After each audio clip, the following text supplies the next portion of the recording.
What's going on, everyone?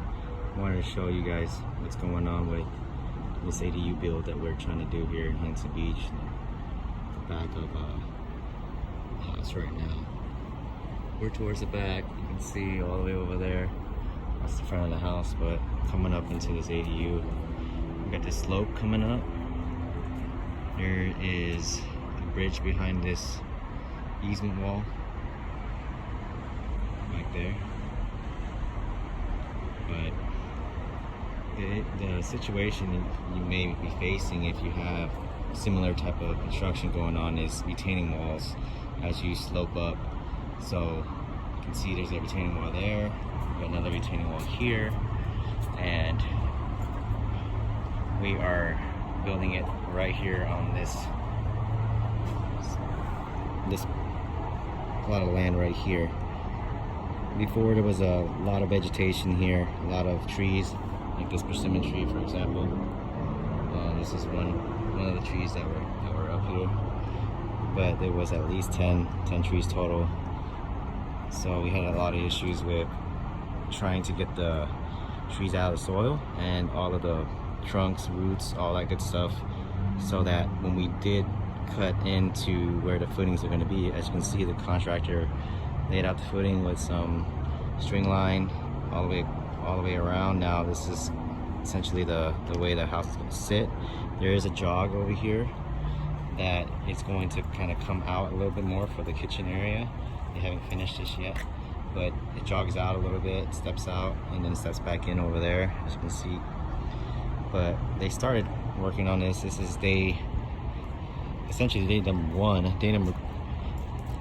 number one of working on this. We had to get this all ready for them. Wasn't on a contractor. Just trying to save some money by doing it ourselves, getting rid of a lot of these bigger roots. A lot of it's gone now, but this is their progress right now. They started going at it today, so they kind of cut this footing in already. This line is dictating the edge of the house, I'm assuming, because they dug in the footing inside of that line. They had to stay a ways away from this other retaining wall here that steps down. It steps out about 54 inches or so to that ground level down there, but it's holding up all this dirt, so they had to stay a certain amount away from that.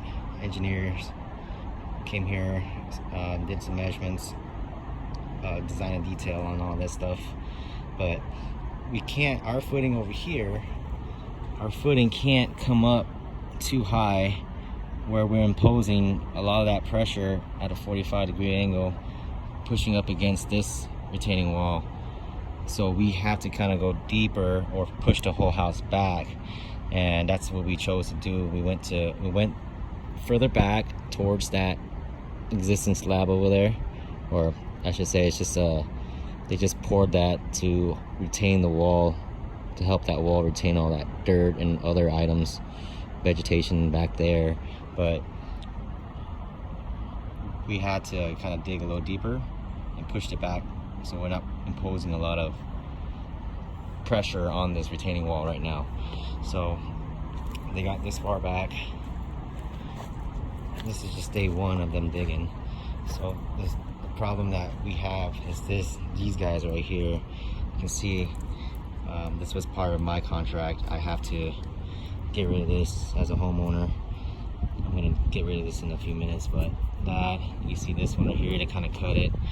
I was supposed to give them the grade with no issues, but it looks like I gotta kind of deal with this. You can see it just keeps going. These guys, if you don't get rid of these guys here and you pour your footing, they could potentially create a lot of air pockets underneath, and you may have problems with the house settling, especially if you're up on a hill like this. So you can see we're actually gonna have to attach to the structure of the existing house in order for us to go up high. There was a window initially there. We had to take out that window because we are going to attach to this upper threshold as well with our roof pitch. Top of the roof pitch would probably be somewhat, I would think like somewhere right here or so. but this is only going to be as wide as what they had opened up to that window. So they're going to saw cut. They started saw cutting right here a bit, but they're going to saw cut this whole retaining wall right here up to about that same point that you see down there, and get rid of all this. So there's going to be attachment to that.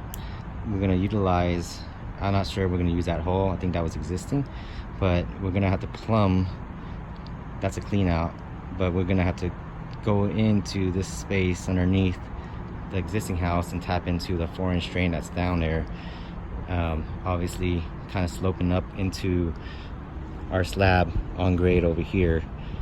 And we're gonna have stairs coming up right where I'm standing, so the stairs are gonna step up and we're gonna kind of ride underneath, and we're gonna build this bottom area to have a elevated deck, you know, very similar to that line right here, so we will still have access underneath. And it's going to be a restroom somewhere right here where this kind of this tree area is. We just want to do another guest restroom here, but a washer dryer is going to be over here. And yeah, we're also going to use that hole or that little area right there to run our gas line that's coming from the side of the house that I had first started showing you. But we had to code requirements here in Huntington Beach is the drain doesn't have to necessarily be separated or have its own isolated drain for this ADU, but our gas does. And then we're gonna have to run a conduit for our electrical sub panel eventually as well, together with that gas line underneath the house through the crawl space. So he kind of came over with 45 here. What I'm trying to look at right now is seeing if he has any more issues regarding trees. As you can see, there's like little guys here and there.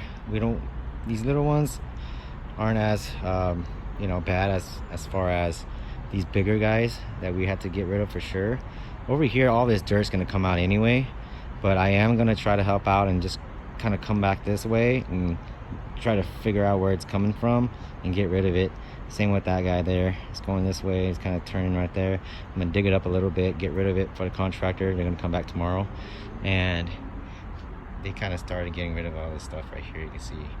But that's not part of their scope, and I don't want them to slow down as far as digging these footings, because we want to accelerate this process.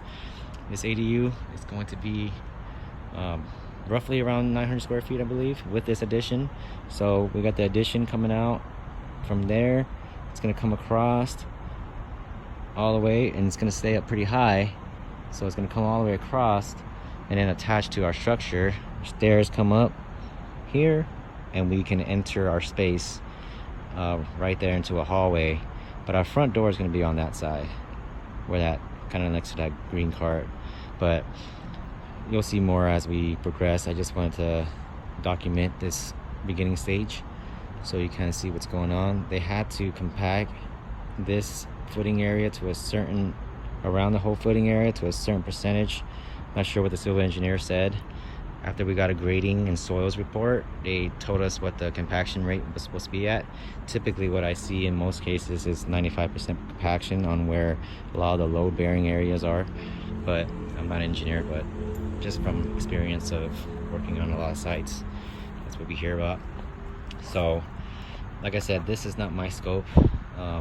As a homeowner, you know, I usually try to do my own stuff, but this is a pretty big build. We're actually going to go up high with it. So since we're attaching to the structure, we're actually able to go up higher than a typical house is supposed to be as far as the ADU goes. Usually you can only go 15 feet from the front of the house. You can see way back there, it kind of got a hallway going all the way over there. From here, I would say from where I'm standing right now to the front of the house, you're talking about over 120, 130 feet to the curb. And if you measure from the curb back to back here, you're only allowed to go up 15 feet maximum based off of Huntington Beach. And since that was going to be a problem, this, you can see this wall is pretty high. So I measured about 54, 55 inches to that rounded cap. But we were going to lose pretty much all that almost about 5 feet, you know, 4.5 feet that we lose. So the house itself, if we were to build it right on this slab, obviously we're coming down a little bit right here. You can see about like, you know, one course, 8 inches or so. So, you know, give or take, we're probably talking about 4 feet that we're losing. So 11 feet is where we can go up maximum. And that was going to be kind of a pain in the butt. So attaching to the structure, you're actually allowed to go up higher now. So that's what we're trying to do here. We're going to break up some more stucco and actually attach and, you know, get inspection on that. But we're going to be a little bit lower than the roof pitch of this house, existing home right now.